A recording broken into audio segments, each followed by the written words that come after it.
Welcome back to the Camel Connection podcast. That's the word. Hello, Yeah. everybody. We're trying something a bit new here. Normally on our podcast, well, if you're listening, then you wouldn't have a clue what the difference is. But if you're watching, you have a clue of what the difference is. And that is because we are recording this in our office, which is on our homestead.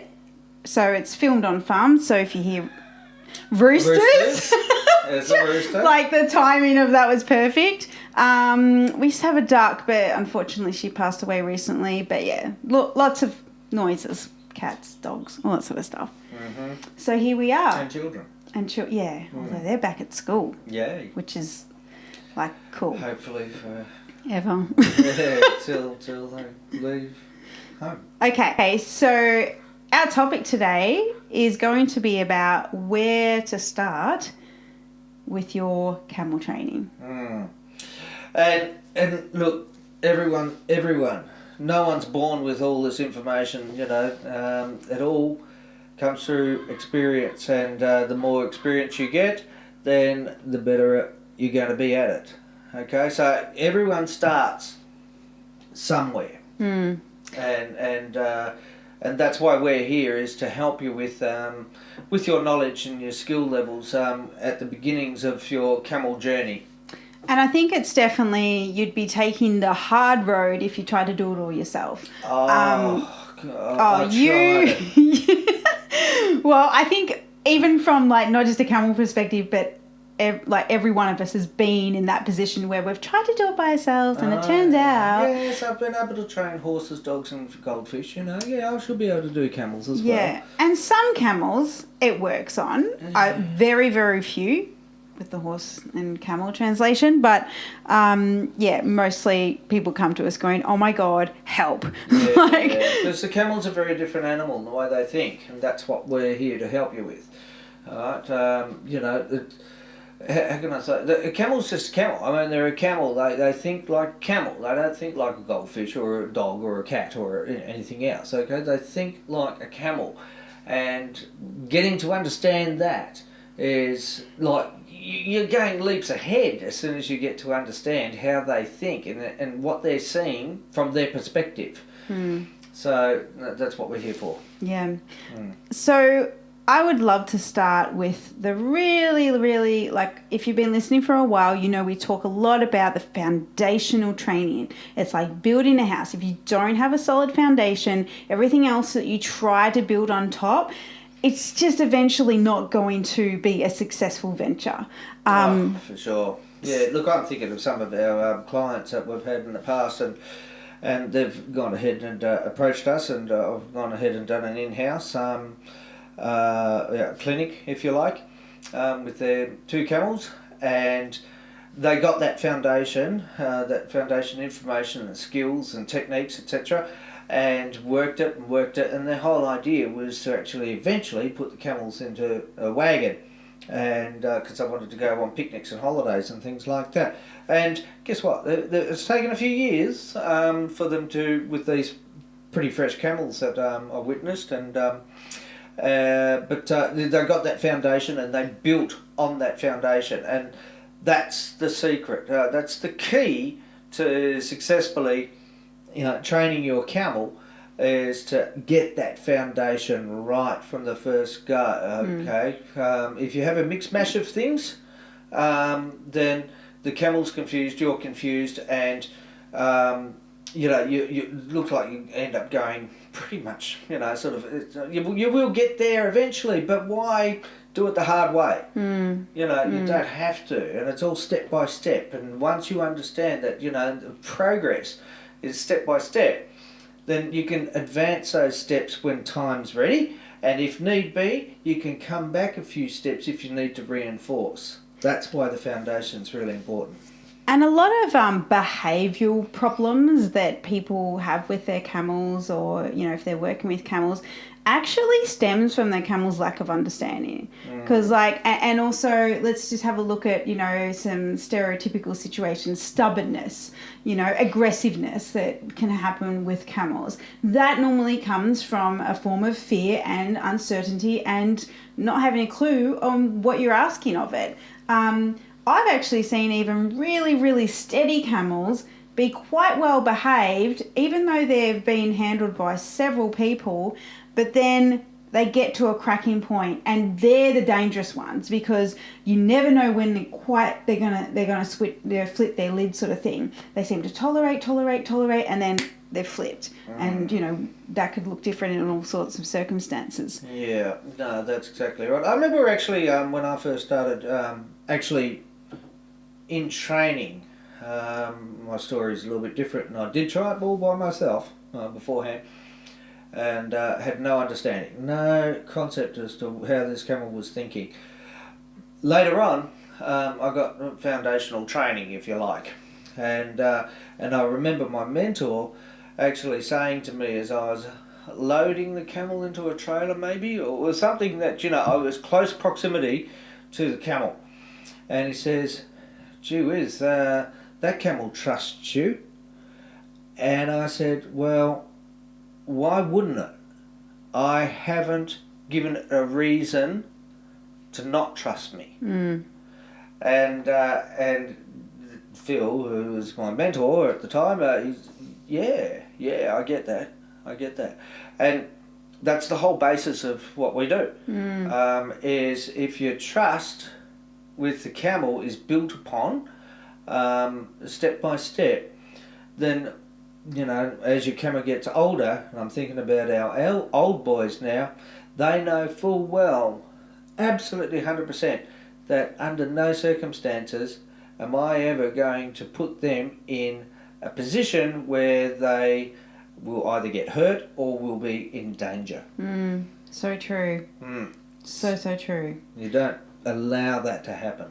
And I think that's a perfect segue into talking about what does the foundational training look for. So in this episode, we're not going to talk about how to make a camel to sit and how to make it to lead and blah, blah, blah, because that's all in our virtual camel school. It's all part of the process. It's part of the process and it's part of the steps. But the most important steps are the foundations. And the foundations, the first step to the first foundational step, I don't know how to build a house or concrete, but whatever that is. Like a teacher. Yeah. Is that we need to establish a strong relationship built on trust, connection, and is there another one? Or control. It all has to be controlled in some sort of way. The controlling is like you just can't allow the camel or yourself to just willy-nilly do things. It's got to be well controlled, and it's sort of like an orchestrated kind of thing. It is. It's orchestrated. Yeah. It's so very much. I mean, I'm from a teaching background, and many moons ago, still teaching, I suppose. This is all teaching, but what I noticed. My most successful classrooms was when I had a level of control, but the level of control was because of trust and respect and my efforts in developing that trust and developing respect. Developing the relationship, yeah, for sure. And I'm thinking of some of the high school kids that I taught. Now, if you're not a teacher, you think, oh my gosh, it must be really difficult teaching high school nowadays and all that sort of stuff. And yes, it probably is in a lot of cases. But what I've seen are the most successful teachers, and you're a teacher. You're a teacher of that camel, and you're developing that relationship. But the most successful teachers are the ones that actually put in the effort in a step-by-step, knowledgeable, confident way to be able to, to lead, deliver and lead that classroom of kids and individuals in a certain way, so that you achieve the results that you're wanting. And it really comes back to good leadership, I think. And I remember experiencing that in a classroom with certain teachers. Some you're like, oh, you should so not be here, and others are like, oh, I'm influenced by them. And it's exactly the same with the camels, isn't it? Is they're being influenced by you, how you maneuver yourself around them, how you come into their space. Are you anxious? Are you hypo sort of thing? Or are you calm, cool and collected like the camel? Be more like the camel. All those things you're creating this leadership. side of things with it, like, so the camel can look to you for guidance, and then you can go into the sit-in and the lead-in and all of that stuff. So in all of our courses, whether they're in person or online, we reiterate so many times how important it is to build a strong, trusting and connected relationship. Camels are wired for connection. They're just wired. Did you want to elaborate on that one? Well, yeah, they are. And look, I mean, get back to yourself. Because, I mean, if you relate it to yourself and how you feel yourself, then very much that's how the camel's going to be as well. And I'll give you a story of one of my teachers, beautiful man, and he's, I met him when I would have been about 10, 11, maybe something like that. 55 now, and we're still good friends. Alright? I made mistakes during my growing up period, as he was my teacher, my leader, etc.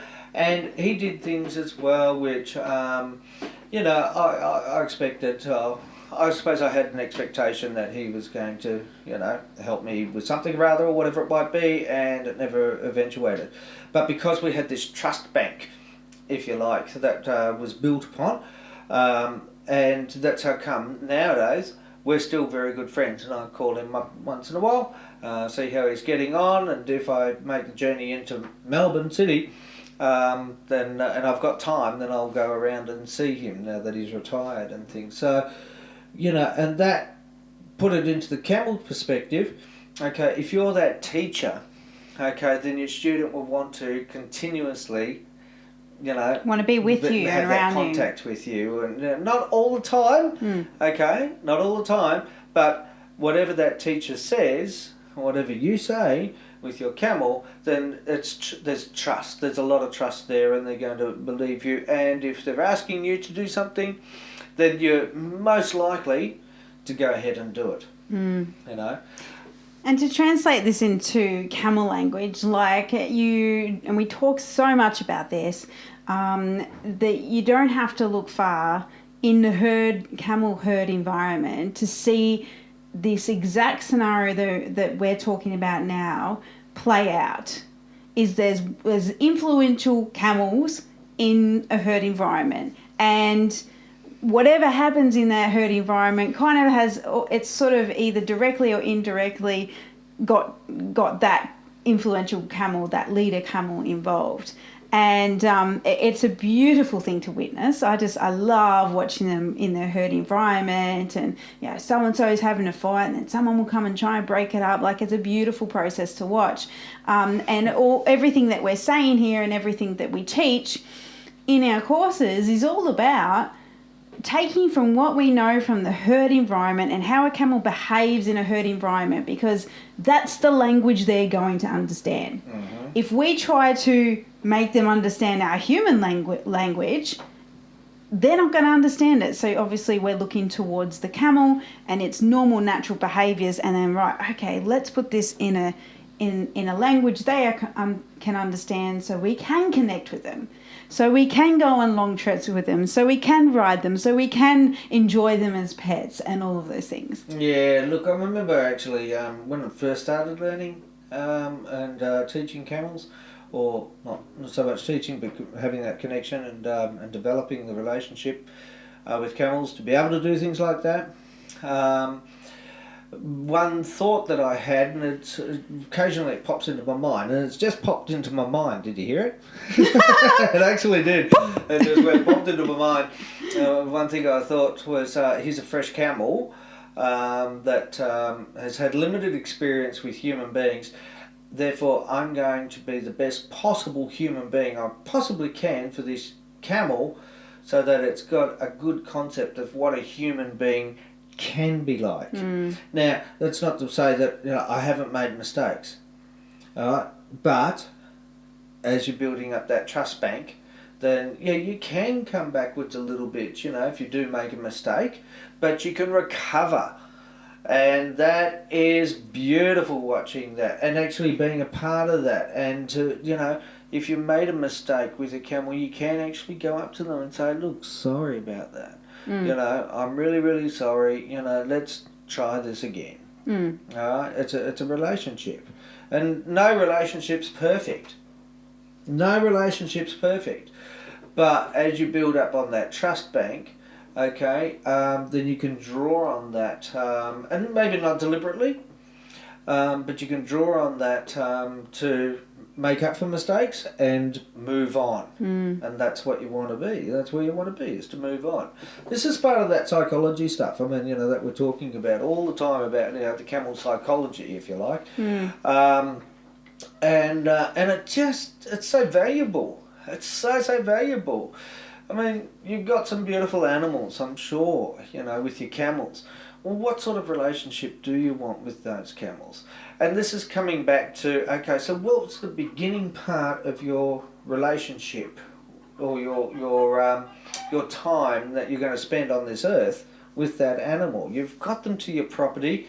Wouldn't you want to be the best you possibly can for your camel? Wouldn't you want them to understand what it is that you want? And wouldn't you want them to be able to trust you? Even if you make a mistake, you can recover and you can move on with that camel in a loving, caring manner. What else can I say about it? Yeah. I get emotional about it because, I mean, it is that relationship. And you've got these beautiful animals on your property. If you took a bird's eye view of your property and you saw your animals and how they're looking at you as you're walking into the paddock, what would you see? That's a good point. That's a really good point. Yes. And when I just thought of that too. Because my mind. I'm a really visual person, so for me, like, to think, okay, when I walk into or when I'm working with the camels, and if I were to be looking down from above, what would I see? I think if anything, that is your biggest takeaway today on this episode, is who are you to the camel? What's the camel seeing you like? And even if you want to go to the extent of filming yourself, like, just set your camera up on a tripod, press record, and just forget the camera's there and do your thing with the camel. Absolutely. And then rewatch it. And this is what dancers do. This is what horse people do. Like, they record. There's actually those gadgets that we've seen advertised on Facebook. Is they move. As you move, as they see the person in the film moving, and horse. I want to get one of them, by the way. Okay, tick. Horse people do it all the time, especially because they're so precise about how they're sitting, how they do, and they film themselves, jumping over rails and things like that to see how they are. And I'm like, that is one of the best things you can do to improve. Well, you think about, singers or any performer or whatnot, so performing in front of a mirror to start with, ballet dancers, whatever, they're performing in front of mirrors so they can see themselves, but also they record themselves. And why do you record themselves? So you can play back and say, okay, well, look, how am I behaving here? What's appealing to the audience as far as a performance goes and that sort of stuff. But from our perspective, it's, sort of like, okay, having a look at the camel, looking at me walking into the paddock, okay, what's the behaviour that you might not notice at the time when you're walking into the paddock, but what is it that the camel, how's it reacting, how's it looking, what sort of eye does it have, all the body language of the camel, to be able to read that camel. And really, without a specific language that we have together, let's call it, xylophone, instead of English or something like that, the language that Camelology, the camel and yourself speak together and can hear together and understand, vocally, right? There is really nothing there. We don't have it. It's all tone. But we're all looking at, what the reactions are and, the body language and the behaviours and that sort of thing, to be able to understand the language that, is the thought processes that are going on inside the mind. And they're listening to your voice, so they're getting used to your tones and things like that. They may understand eventually, certain words, but that's only repetition and all that sort of thing. But, so this language that we're looking at, what is the language that the camel's trying to express to you, so that you're able to read the camel and what it's thinking and where it's heading with its thought processes. Yeah. I think always evaluating, and we tell our students this in Virtual Camel School and our in-person courses as well, is always, always, always question yourself when it comes to how is the camel perceiving you. In a healthy way, not in a judgmental way, not in a, oh, I'm doing this wrong, I'm doing that wrong, but, oh, I didn't know the camel was seeing me in that light. I see that I'm twitching a lot. You know, maybe you got a nervous kind of thing happening and you don't feel it at the time, but if you're filming it or you've got a professional there to help you observe that, or a family friend even, you know, like, did you realize that you're actually like fiddling with your fingers the whole time? You know, like that would come across to the camel. I think that's today's biggest tip, but I would like to wrap this up with let's give away a little bit of the foundations that we do in Virtual Camel School as well as our in-person stuff. Sure. So I suppose I haven't really counted them, but let me do it now and then I'll tell you the number afterwards. So we've got connection, we've got trust, we've got leadership. Can you think of anything else? Connection, trust, leadership, love. Love. Of course. Love is in the air. Connection, trust, leadership, love, and persistence. Knowledge, skill, and that's too. System. Let's just stick to the lower number. Oh, and there's all these two. Yeah. But like I'm talking like fresh off the bat. Okay, someone's just brought a new camel to their property. Right. We're after connection. Yes. We want to build connection. We want to build trust. We want to build a strong leadership. And we want to build on that love. Well, that's it. And look, I mean, again, reading this camel, okay? You get your fresh new camel, you know, you're so desperate to have this connection. You know, you want it yesterday. You want all the trust. You want everything yesterday. Word of caution, don't overdo it. All right, step by step. All right, pace it out, because it's something that's built with time. It's like your friends, your relationships, your marriage. It is something that's built in time, and it's not instant. Yeah, and it isn't instant, but it will set you up for better success with the training. Totally. So a lot of people will maybe look at this and go, oh, but it takes a lot more time. Well, you value the things that are important to you with your time. Well, I'll put it this way, okay, another way. So, you know, you're single. All right, you're single and you see a member of the opposite sex that you think, whew.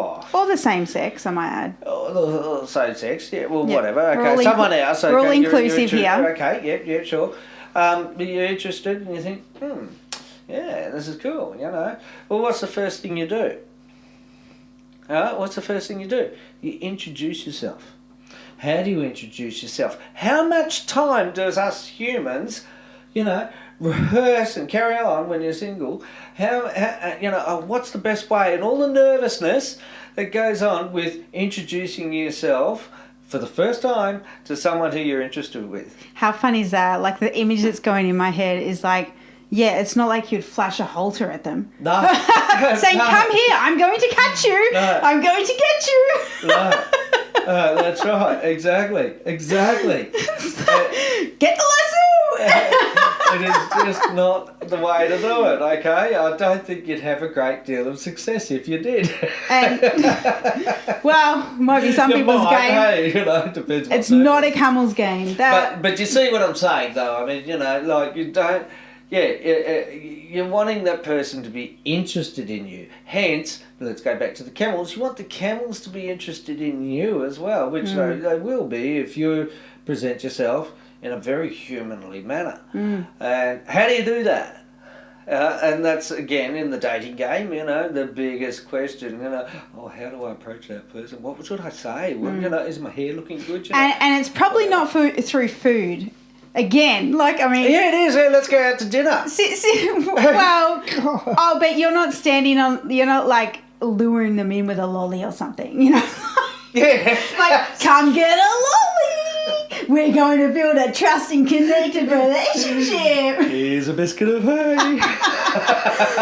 Obviously, it's important to feed our animals, but the goal here isn't to use food as bribes. Oh. And this is getting more hilarious as we go into this. Yeah.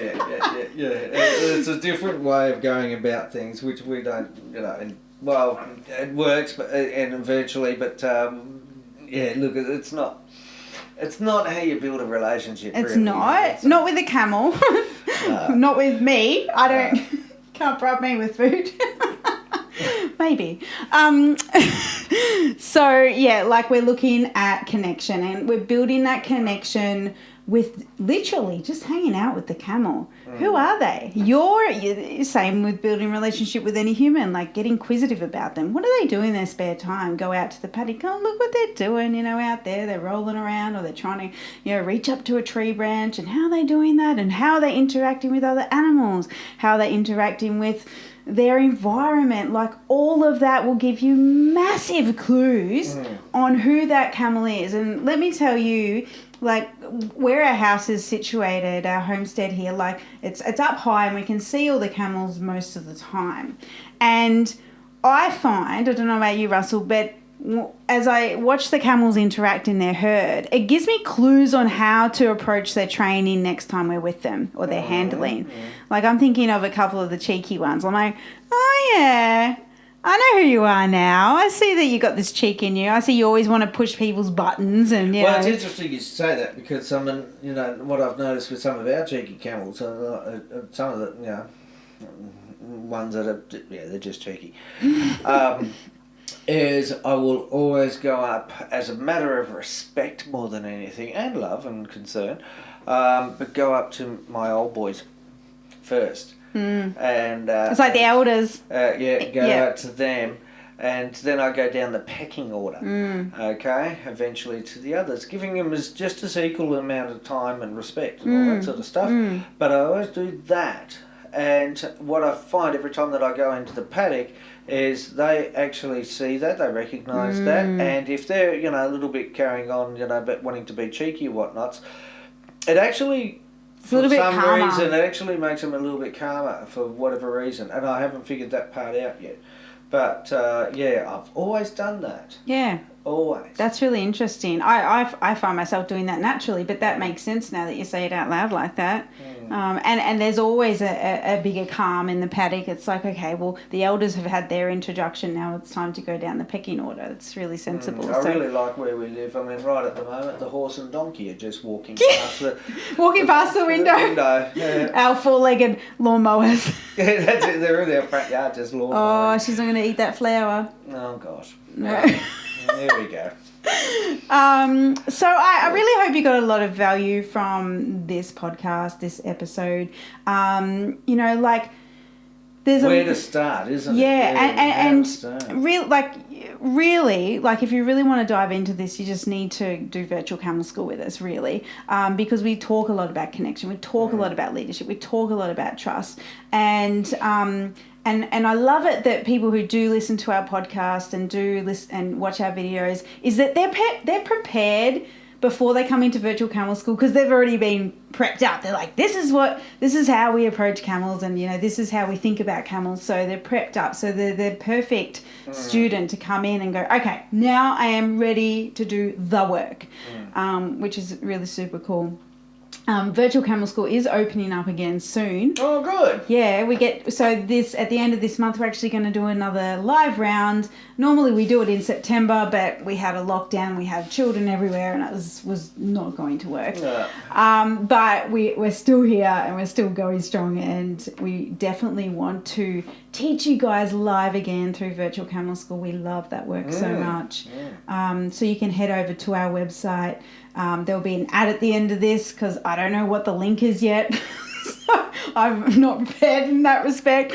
Just follow that link after we finish up here, and you can go and register for the free webinar, so you get a bit of a so you learn some skills, even more camel skills, more so than you'd learn on the podcast. Fantastic. Yeah, remember, it's all about connection, really.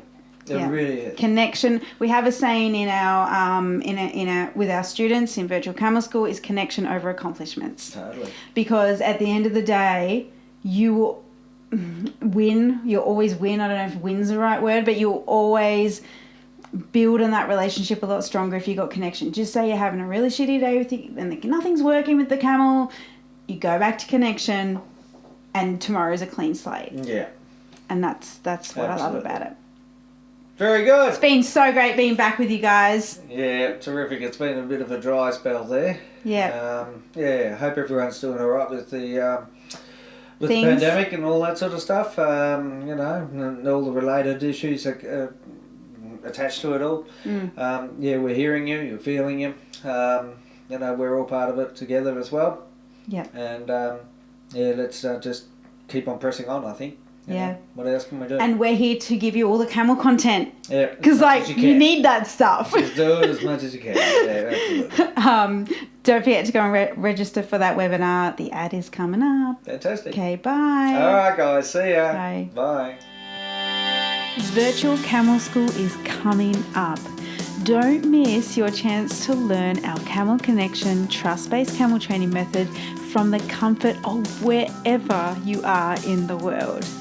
You'll be joining us and other camel-loving people in this dynamic foundational camel training course designed for camel owners and those that want to own camels in the future.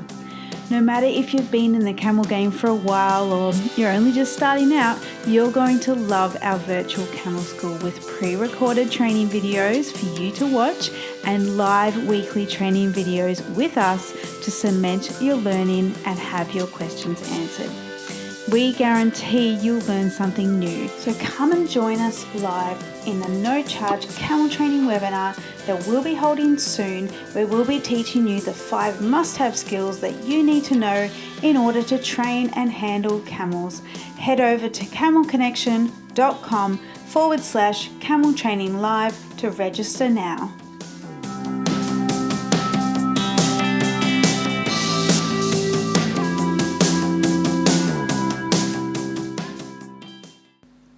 Hi everyone, and welcome back to the Camel Podcast. It's called what? The Camel Podcast. We'll call it that. It's like the composting of podcasts. Compass. A bit tongue-tied. Who cares? Oh man. Anyway, we had a few rough starts, but anyway, that was just another one. That will do.